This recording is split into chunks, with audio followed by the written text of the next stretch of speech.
आपल्या सर्वांचंही मी आज आभार मानतो। खरं तर आणखीन 10 फेऱ्या माझ्या माहितीने 10 फेऱ्या अजून राहिलेल्या आहेत। या ठिकाणी महायुतीचे सर्व नेते, माझे राष्ट्रीय अध्यक्ष आदरणीय दादा, राज्याचे माननीय मुख्यमंत्री एकनाथरावजी शिंदे साहेब, आदरणीय देवेंद्र भाऊ फडणवीस साहेब आणि माझ्या भगिनी पंकजाताई आणि माझे असंख्य लाखो जीवाचे सहकारी ज्यांनी ही निवडणूक पूर्णपणाने हातात घेतली।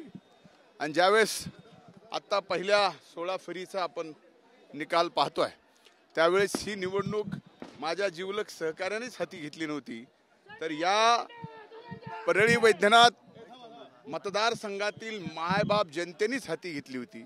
आणि जात पात धर्म याच्यावरती जी मागच्या काळातली निवडणूक झाली ती सर्व यावेळेस जातीपातीचं धर्माचं राजकारण न करता विकासाच्या कर्तृत्वाच्या या ठिकाणी मागं ही मायबाप जनता उभं राहिली।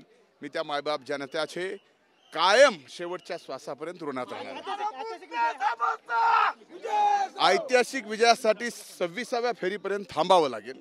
पण विक्रम होतोय कारण आतापर्यंत परळी विधानसभा मतदारसंघाच्या इतिहासामध्ये किंबहुना रेणापूर विधानसभाच्या मतदारसंघामध्ये ज्या विजयी उमेदवारांनी मतं घेतली त्यामध्ये आताच तुम्ही दुप्पट मतं घेतली, जिथे 10 फेऱ्या आणखी मोजणं बाकी आहे।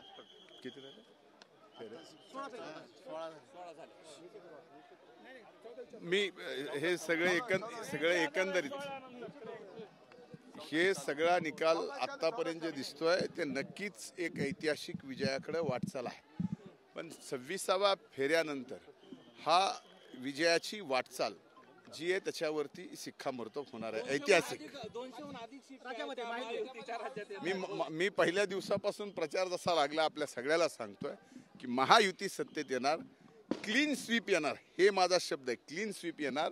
आणि आज तो शब्द या ठिकाणी सरस्वती मातेने पूर्ण केलेला आहे। विरोधक म्हणतात की हा कौल आम्हाला मान्य नाही। आता हो का, काही जरी केलं तर त्यांना मान्य नाही। आता ही मतमोजणी सुद्धा थांबवा म्हणून हायकोर्टात पिटिशन, मला वाटतं की 288 मतदारसंघात फक्त परळीच आहे की ज्याची मतमोजणी थांबवा म्हणून पिटिशन हायकोर्टात केले। याच्यावरून त्यांची मानसिकता बघा, ते सकारात्मक मानसिकतेतून निवडणूक लढण्यासाठी आलेलेच नाहीत।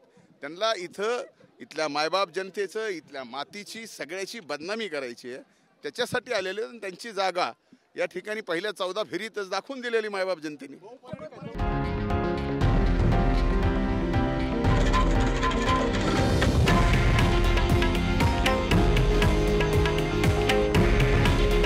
हे आहे देशातील नंबर 1 न्यूज नेटवर्क आणि आपण पाहत आहात TV9 मराठी।